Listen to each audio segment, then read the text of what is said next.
Everyone is a beast until they get punched in the face. The question isn't about can you win? It's about can you handle failures? It's about can you take the hit and keep moving on and pushing forward. In real estate and in life, you are going to get hit. Deals fall through. Partners are going to flake. Sellers are going to ghost you. But how you respond, that is what separates the average from the high achievers. Every investor hits the wall at some point. It's not a matter of if, it's a matter of when. And when it happens, some people will ghost, they will complain, or they will completely pivot and go back to their 9-to-5 job and go back to what is comfortable for them. Others double down. They learn, they grow, they take that as a learning experience that made them stronger and make sure they don't make that same mistake again. Give you a recent example of a time that I got punched in the face. I bought a property that was in a highly desired short-term rental market, and I didn't even know anyone actually lived there. It's such a strong short-term rental market that it's almost 99% tourism, and apparently I found the 1%. The seller had told me that they had operated the property as an Airbnb, and the agent had told me that there were no short-term rental restrictions. So taking all three of those things, knowing how strong the short-term rental market is, knowing that the seller previously operated it as a short-term rental, and knowing from the agent there was no restrictions, the thought didn't even cross my mind to check zoning.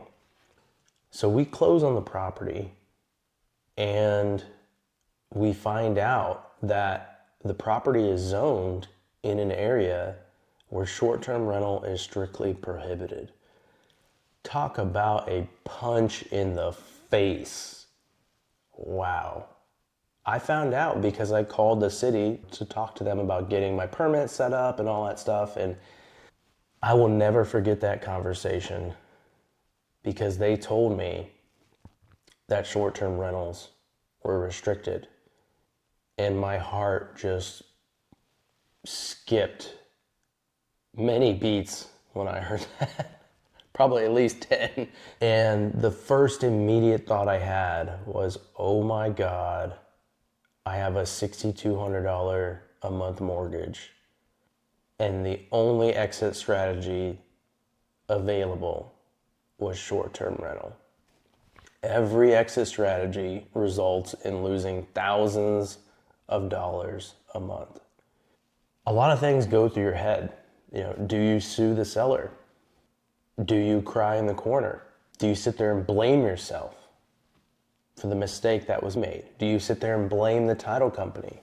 There was a lot of factors at play here. And it wasn't just me. I could easily just sit there and point the finger at every single party that should have caught this mistake. But guess what? I take accountability. It is my fault. At the end of the day, it is on me. When I got punched in the face, after my heart skipped 10 beats, I immediately went into how can I solve this problem mode. That's what I do. I solve problems. I wasn't looking to blame people. I wasn't looking for a way to undo this. I was looking at this as an opportunity to turn something bad into something great.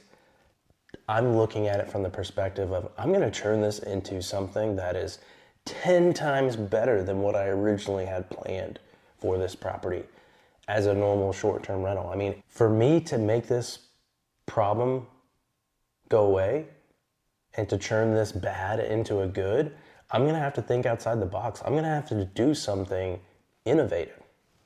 And so the business model that I came up with is renting to corporations and catering this place as a destination venue for corporate retreats. Something where a corporation could lease the property for 30 days on a 30-day lease, which is completely legal.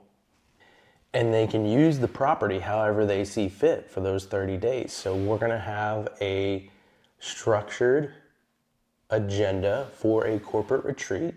And if they want to have multiple corporate retreats, they can do that with their 30 days. And for the remainder of their time, they can use that as a gift to their employees as a thank you for their service, for them to take their families and have a vacation. It's also going to be a venue that holds podcast events, masterminds, workshops, anyone doing boot camps. They want to have like a 3-day retreat where people can come and stay and enjoy a beautiful place in Pigeon Forge, Tennessee, and have just an amazing experience and learn about whatever the topic is, mainly real estate and business, in those workshops. And that's a new business model. I'm actually building a software around that. And so that's how I take getting punched in the face and churning it into something that is going to be an amazing and innovative business model that's going to make more money than it would have if I would have done just short-term rental with what we have planned. So the next time you get punched in the face, remember, it's not failure. You're taking those experiences that appear at the surface level as failure, and you're turning them around and making them into something good. And you're being prepared for something bigger. You're not going to have problems unless you're doing big things. So stay in the ring and keep fighting. And instead of complaining or taking negative situations and feeling sorry for yourself, get back up and figure out how you can solve problems. And that is how you're going to be successful.